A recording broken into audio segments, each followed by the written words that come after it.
Global summit లో Tollywood star hero Akkineni Nagarjuna పాల్గొన్నారు. ఈ సందర్భంగా ఆయన మీడియాతో మాట్లాడుతూ ఆసక్తికర వ్యాఖ్యలు చేశారు. ఈ సదస్సులో భాగస్వామ్యం కావడం తనకు ఎంతో సంతోషాన్ని ఇచ్చిందని తెలిపారు. రాష్ట్ర ప్రభుత్వం రూపొందించిన విజన్ డాక్యుమెంట్ చాలా అద్భుతంగా ఉందని నాగార్జున కొనియాడారు.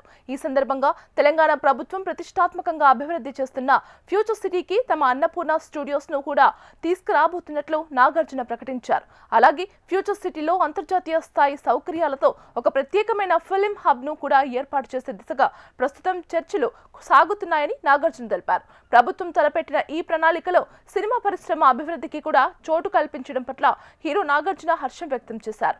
రాబోయే రోజుల్లో ఫ్యూచర్ సిటీకి సినిమా షూటింగ్లకు, నిర్మాణాలకు ఒక ప్రధాన కేంద్రంగా మారుతుందని నాగార్జున ఆశాభావం వ్యక్తం చేశారు. కొత్తగా ఫ్యూచర్ సిటీలో అన్నపూర్ణ స్టూడియోస్ ను నిర్మిస్తారా, లేకపోతే పూర్తిగా బంజారా హిల్స్ నుంచి తరలిస్తారా అన్నది క్లారిటీ లేదు. అన్నపూర్ణ స్టూడియోస్ ను నిర్మించినప్పుడు అవి కొండలు, గుట్టలు, అతి కష్టం మీద నిర్మాణాలను పూర్తి చేశారు. ఇప్పుడు అన్నపూర్ణ స్టూడియో అత్యంత బిజీ ఏరియాల్లో ఒకటి. ఆ ల్యాండ్ 1000 కోట్ల ఖరీదు చేస్తుంది. ఇక హెల్త్ పాలసీలో భాగంగా అన్నపూర్ణ స్టూడియోను ఫ్యూచర్ సిటీకి తరలించేలా ఏమైనా ఒప్పందం చేసుకుంటున్నారా అన్నది తెలియాల్సి ఉంది. ప్రభుత్వం ఓ పర్పస్ కోసం కేటాయించిన భూములు, అంటే ఫ్యాక్టరీ లేదా సినీ స్టూడియోలకు కేటాయించిన భూములు వాటికే వినియోగించాలి. ఇతర వాటికి అనుమతి లేదు. మల్టీ యూజ్ గా మారిస్తే శివారు ప్రాంతానికి స్టూడియో తరలించి అక్కడ రియల్ ఎస్టేట్, హోటల్స్ వంటివి చేసుకోవచ్చు. హీరో నాగార్జున మరి అన్నపూర్ణ స్టూడియోను తరలిస్తారా, మరో బ్రాంచ్ ని అక్కడ నెలకొల్పుతారా అన్నది చూడాలి.